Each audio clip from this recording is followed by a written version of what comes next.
Do you really believe that? I do. You willing to die for that belief?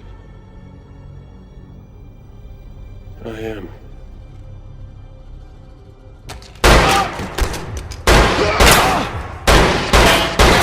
Because that ain't exactly plan A.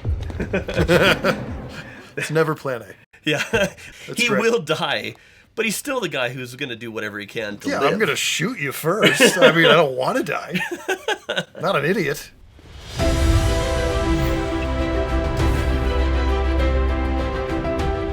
Hello and welcome to Cinema Therapy. I'm Jonathan Decker, licensed therapist, and I aim to misbehave. I'm Alan Seawright, unlicensed filmmaker, and I may experience some slight turbulence and then explode. It was the Enchiritos.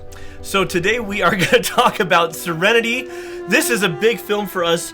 We bonded over this 15 years ago. You were a fan of Firefly, the TV show Huge that fan. spurred this. I had never seen it. He bought my ticket. We went to the theater, and I was an immediate lifelong fan. We binged the TV series Firefly that weekend, Yep. and that cemented our friendship. So it's been 15 years for this film, also 15 years for us. If you haven't seen it, pause this, go on Hulu, watch Firefly, or you can rent it from Amazon down below, and then watch the film Serenity, and then come back and enjoy this, unless you're some sort of sicko who doesn't mind having things spoiled for you, in which case, welcome aboard. Alan, we're going to talk about Malcolm Reynolds today. Who is Malcolm Reynolds, and what's his deal? Malcolm Reynolds is a former soldier, fought in the war against the Alliance, which is a semi-fascistic regime in this science fiction world. He was fighting for the independence. He lost. He trusted in God to help him win because his cause was righteous and right. And when he lost the war, he also lost his faith in God. And now he believes in pretty much himself and his small crew that lives on his ship called Serenity. Named after the valley where he lost his men, right? Named after the valley where he lost his men, the war, and his faith. So one of the things we're going to talk about today is healthy spirituality. And one of the reasons we love Firefly is you have this eclectic group on this ship, this crew on this ship, who have different worldviews and different beliefs. There's actually, to contrast Mal's atheism, there's a very strongly written Christian character who is, frankly, my favorite fictional Christian character ever. Yeah. Because he lives his beliefs without being judgmental, and he just lives to serve and to love, right? And written by an avowed atheist, Joss Whedon.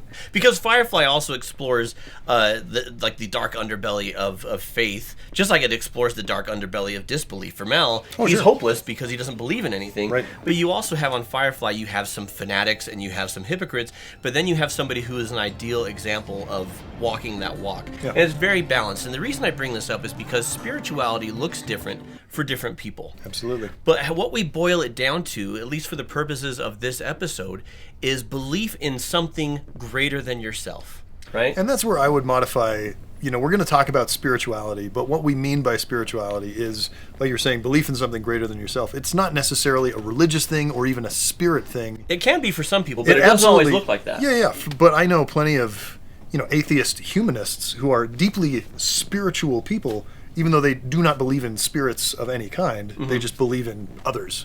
Yeah. In the same way. So what's your connection to something greater than yourself? So Mal's lost that. Mal doesn't have that. He used to have a cause. It was liberty and people having freedom to choose their path, and he believed that God would support them, and then they all got wiped out. So now his cause is stay one step ahead of the Alliance, keep gas in the tank, food on the table. So here, they'll do anything. Like, he used to have all these morals and all these rules. Now he's pulling bank heists. You're the browncoats, eh? Fought for independence? Petty thieving ain't exactly soldier's work. War's long done. All just folk now. So this is after a bank robbery, and there are a group of cannibalistic, rapist, zombie pirates called Reavers, who are horrific. This is a great show. You need to watch if you haven't watched the show, Cannibal Rapist Zombie Pirates in Space. Yeah. Watch the show. So here, the characters have just pulled a bank heist. The Reavers have shown up. Our characters are fleeing, and all these innocent people are like, the Reavers are going to get us. And so this guy runs out, and he's like, please take me with you. And this is what happens.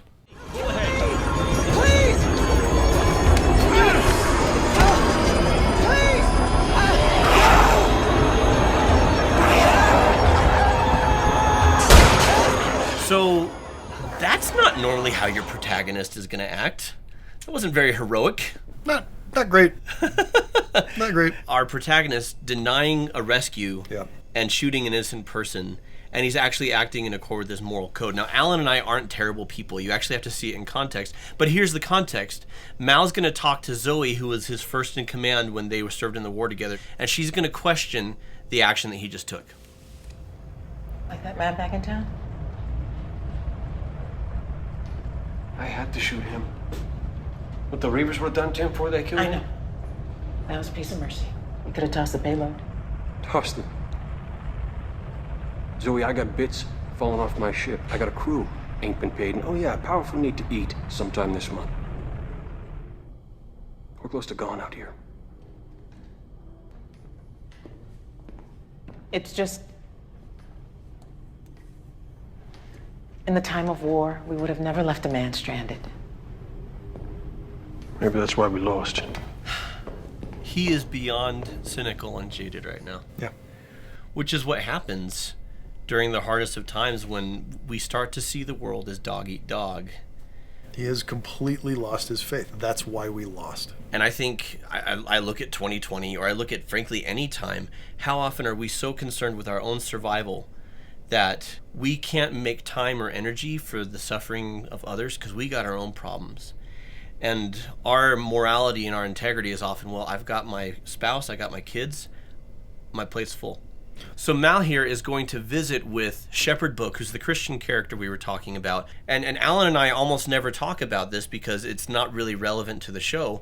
We're both Christian, but we really pattern ourselves after Book because his whole thing is not believe what I believe. It's how can I love you, how can I serve you, and how can I support you in your journey and the choices you're making. But so here, Mal he's on the run. They've taken aboard River and Simon, and she's an innocent teenage girl who's been brainwashed to be a government assassin, and Mal's taken her aboard the ship, and now the government's after them. And Mal had an opportunity to get rid of her and get rid of all his trouble, but he didn't take it. And Shepherd Book is going to warn him about the type of person that the Alliance, the government, will send after them, and what Mal can do to prepare. I'll hear the trump of their boots any moment. You won't. I could have left her there. I had an out. Hell, I had every reason in the verse to leave her lay and haul anchor. It's not your way, Mal. I have a way. That better than a plan? Only one thing's gonna walk you through this, Mal. Belief. You know I always look to you for counsel, but sermons make me sleepy, Shepherd. I ain't looking for help from on high. That's a long wait for a train don't come. When I talk about belief, why do you always assume I'm talking about God? Fillion's great right here. I hadn't thought about that. They'll come at you sideways. It's how they think. It's how they move. Sidle up and smile. Hit you where you're weak. Sort of men, they're like the Really send strong believes performances from hard, both of them. kills and never asks why. What do you think this scene is saying?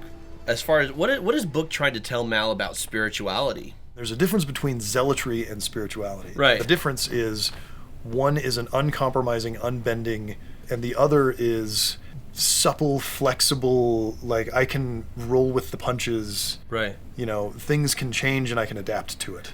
And there's room for me to be wrong. There's room for me to learn. Yeah. I mean, I won't talk about specific politics, but whatever political party, you can be moderate and across the aisle and willing to listen, or you could be such a zealot for your politics that you are. I am right, and if you're the other party, you're evil. Yeah, and period. Yeah. And that's kind of where we're drifting, right? But he says to Mal, there's only one thing that's going to walk you through this, and that's belief. And Mal rolls his eyes because he thinks, he's talking about God again. And he says, and Book says, When I talk about belief, why do you always assume I'm talking about God? Well, partially it's because you're a shepherd. it's because you're a pastor, You're right? a pastor. and for Book, it absolutely is about God. He believes that God is involved. He's got this deep, profound belief in Jesus Christ. But what he's saying to Mal is this belief has anchored me to something big, greater than myself. Yep. It shapes my values, it shapes my morals, and it helps me not to just look out for myself. Right. It motivates me to look out for other people. And Mal right now doesn't have that. No. And that's why he's going to get his butt kicked, is because Mal is run and hide, just be on the run because he's got nothing to stand his ground for. Whereas the operative is, I will pursue you to the ends of the earth because my cause is the right cause. Because my cause is just, my actions are justified. And we'll watch a scene in a minute where he very much lays that out. Yeah, Book at this point obviously has some skeletons in his closet. We never find out what they are, which is fun from a storytelling standpoint. Yeah. This is a man who lived that life and then was so traumatized by it that he chose a religious life, not in a zealotry or I'm going to hide kind of way, but in an atoning kind of way. I need to make penance for the things that I've done. Exactly. And that's, that's the difference between Mal's previous Christianity and Shepard's Christianity. Is for Mal, it was God's going to do a miracle and he's going to save the day. Yep. And for the Shepherd, the miracle already occurred. It occurred in me when I became a man of peace. So here's Mal. He comes back to Shepherd Book later in the film, and the opera. Now, okay, hang on, guys. Look, if you haven't seen it, stop. Go watch it. It's been fun and games till now. Go watch it and then come back, because this is big spoiler. And here we go. I shot him down. Yeah, I see. I killed the ship that killed us. Not very Christian of me. You did what's right. Coming from you, that means almost nothing. All the love Mal has for him. I'm long gone. Dog will bring you around. I look to be buoyed by many more sermons before you slip. Just don't move. Kid want to be around, boy? Not one of your crew? Yes, you are. River. Come on! Hey. I don't care what you believe. Just believe. Whatever you...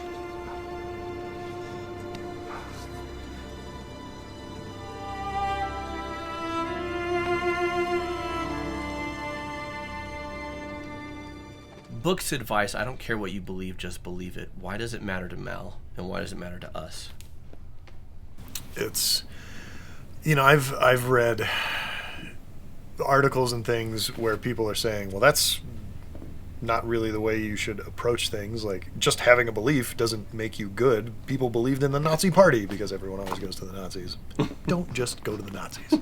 It's lazy. He's not saying that, and he knows that Mal knows he's not saying that. He's saying find something bigger than yourself that you can believe in and fight for. But what he's saying the most is, this is already in you. You're already doing it. Just accept it and acknowledge that the moral actions you're taking are not stemming from, something random. They're stemming from you already are a good person. Yeah. Believe in that. Yeah. And expand it outwards. Because we see that throughout the series and in the film. Mal fancies himself a amoral outlaw who does whatever he needs to do to survive, and he often acts accordingly. But time and time again, one of my favorite traits of Mal is he's got a conscience, and he hates that he has a conscience. He's so annoyed by it. He's so annoyed by it. But it keeps nagging at him, and he says, like with River, I could have left her. I had an out. Hell, I had every reason in the verse to leave her lay and haul anchor. And Book says, It's not your way, Mal. I know you're still that guy who fought for something. You're still that guy who loved his men that he lost. Like, stop pretending you're not. Yeah. And so now Mal is going to have a face-to-face with the operative. And the operative is a great example of unhealthy spirituality. So let's explore this.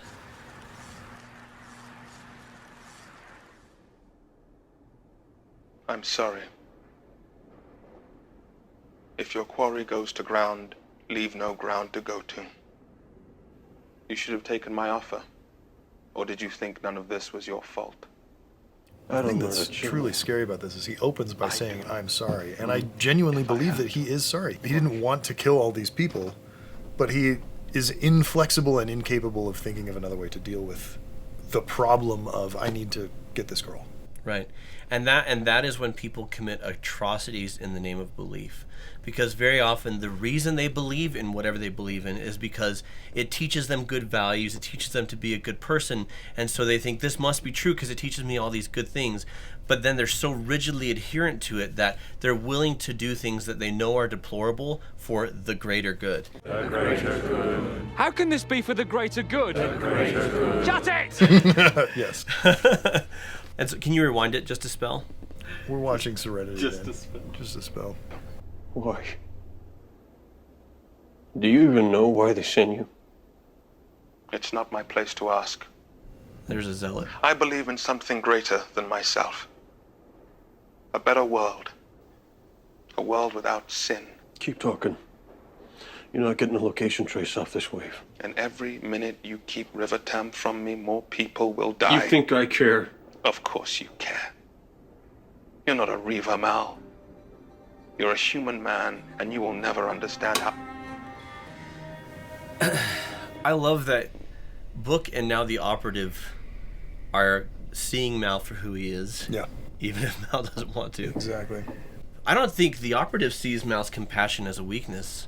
The operative respects Mal. Mm-hmm. He's just like, you're just fighting the wrong side here, Mal. Yeah. But he respects like Mal's integrity. And the fact is, we can only turn a blind eye and a deaf ear to the pain and suffering outside of our immediate circle for so long. This planet Miranda that River's been, talking about, and they go there and they discover this great secret. And the great secret is that in trying to control chemically the people of this planet, Yeah, to weed out aggression, make people kinder, They're chemically affecting people so that they don't do sinful behaviors, but what ends up happening is people don't act at all because they don't have a choice, and so they just kind of lay down and die. There's 30 million people here, and they all just let themselves die. And not only that, a small percentage have the opposite reaction, and the Alliance actually created the Reavers that are out there raping and cannibalizing and killing everything. Reavers. And They made them. something awakens inside of Mal. I won't live to report this. But people have to know. We meant it for the best. Right? One, outrage for River, who he discovers with kind of a paternal or big brother type of love, but he's loved her all along. Yeah. Right? And second, for a long time he's only focused on his crew, and now he can't turn a blind eye anymore to there is this regime that is causing hurt to innocent people, and instead of pretending it's not happening, I'm going to bring the fight to them. Yep. So we're going to watch this moment where Mal starts to find his healthy spirituality. What does he believe in that's greater than himself? Somebody has to speak for these people. I found a mission bigger than Y'all got myself. on this boat for different reasons, but you all come to the same place. So now I'm asking more of you than I have before. Maybe all. As sure as I know anything, I know this. They will try again. Maybe on another world, maybe on this very ground swept clean. A year from now, 10, they'll swing back to the belief that they can make people better. And I do not hold to that. So no more running. I have a belief. I'm going to act on I it. aim to misbehave. Okay, tell me about the use of light in this scene. So the sunlight is pouring in. There's a ton of atmosphere in the room, which as a filmmaker you use to raise the ambient light level, but also what it does in this scene is it gives you those God rays coming in, right? This is the light of belief literally bathing our character in. This is not subtle filmmaking. It is very effective filmmaking, but it is not subtle. Yeah. This is a man who has finally, he's stepping literally into the light Yeah. of belief and purpose, and now we're going to move forward. And how you know is he says, So no more running. which is what he's done literally the entire series and film, Whole time. is run. And now, and one of the things about Mal is he's a survivor, and he will get scrappy, and he wants to live. Like that's like the recurring. And so for him to be like, no more running, and I love the line, Somebody has to speak for these people. not only as like a mission statement for our lives, but for Mal, It's such a huge turn for him. He's never cared about speaking for anyone else. At least not for 7 or 8 years or however long Not it's since been. the Battle of Serenity Valley, which they lost. Yeah, he hasn't cared about speaking for anybody else, standing up for anybody else, and he's found that again. And I like to think, I mean, every one of us, we're children, we're teenagers, we watch our superhero movies, we have these ideas, and we learn about environmentalism in school, or we learn about standing up for civil rights, or we learn about this or that, or we learn about, in church, serving the poor and the needy. Like, we learn all these things, these ideals that are like, yes, I'm going to make the world a better place. And then we find that we have a hard time enough taking care of ourselves. Yeah. And the people immediately around us, and we kind of like slip away and just go into... I can't handle anybody else's problems. I'm going to take care of me and mine. Yeah. And like Mal, if we circle back to a healthy spirituality, it's not just, I'm going to bless my family, take care of my family. I'm going to go through the whole world anxious to bless everybody. How many people can I help? How many lives can I touch? Who can I lift, either by fighting for a cause or just literally every day? I see somebody who's struggling. Can I give them money? Can I just give them someone to talk to? What can I do that makes a difference?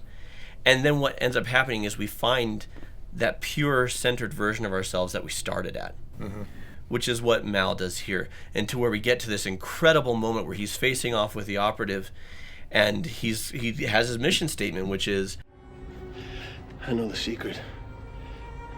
The truth that burned up Riverchan's brain. The rest of the verse is gonna know it too. Because they need to.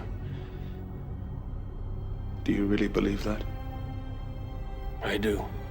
You willing to die for that belief? I am.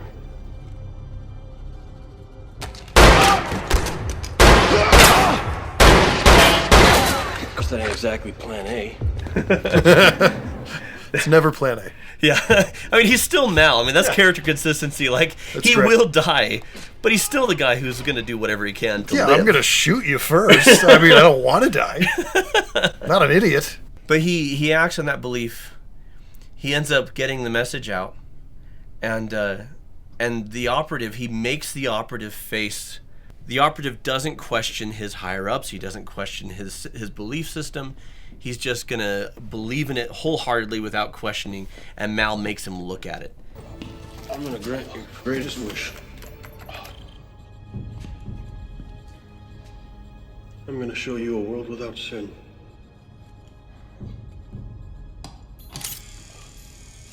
These are just a few of the images we've recorded, and you can see it. There's been no war here, and no terraforming event. And makes him see what's happened.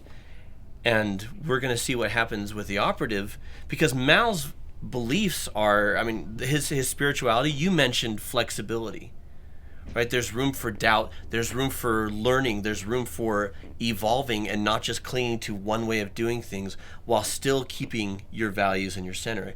The operative is so rigidly married to one dogma that when that crumbles, he loses himself completely. I told them the Tams were no longer a threat. Damage done.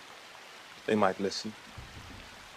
But I think they know I'm no longer their man. Chiwetel's so good. So good. Can't breathe over much. I'd like to kill you myself if I see you again. You won't. There is nothing left to see. Okay, can we talk about that shot? It is such a beautiful... Again, this movie has the most movie in it of any movie. Cutting to that high-angle shot, it makes him small in stature because we're looking down on him. And then he clears the frame and it's just empty. He disappears. Yeah. There is nothing left to see. It is a visual representation of what he's saying. You know, the common filmmaking phrase is show, don't tell. Oh, no. Huh.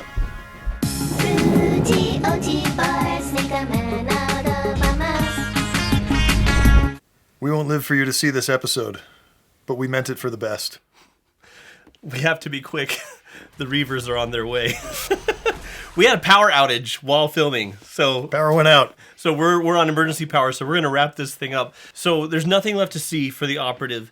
His beliefs have crumbled away. His spirituality was not healthy. because it wasn't flexible and it wasn't centered on a principle, it was centered on a dogma. That's right. But we see that Mal, there's a principle that have shaped his beliefs all through, even as they've evolved and changed, the through line is one thing that he communicates to River right here. You know what the first rule of flying is? Well, I suppose you do, since you already know what I'm about to say. I do. But I like to hear you say it.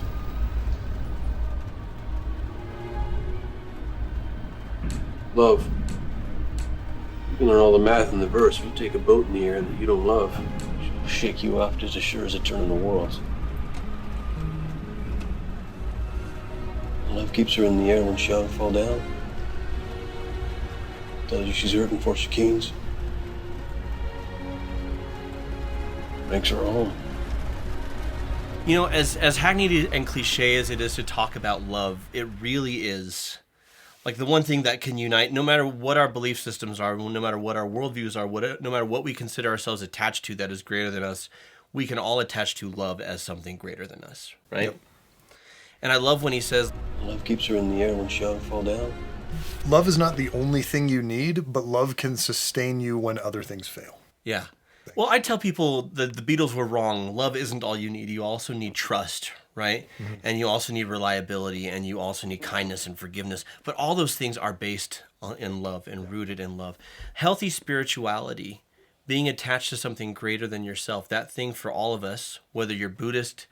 What are you doing? I'm praying for you, Mal. Catholic, Jewish, Islam, wherever you come from, atheist, it doesn't matter. Please bring me a pony and a plastic rocket. Mal, what are you doing here? Love. Love is the thing that will cause you to make room at the table. I think love, honestly, is the reason why this is my favorite show and one of my favorite movies, is because it has people who see the world differently and they become family. Mm-hmm. Not because they come to take each other's, see things the same way and they're united in their worldview, just because they love each other. And I think it's a big damn awesome show. So if you haven't seen it, you can rent it, Firefly and Serenity, using the links below. You can also schedule a free 15-minute consultation with me using the links below. You can catch up with us on our socials. At therapy_cinema on Twitter and Instagram, and you can find us on Facebook. You can also find Lisa's passion for popcorn. For your Firefly Marathon, they'll ship it to you anywhere in the country. Yep.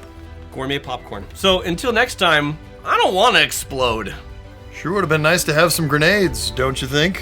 And watch movies. All right. Save that power. Oh my gosh. No. Yes. No. Yes.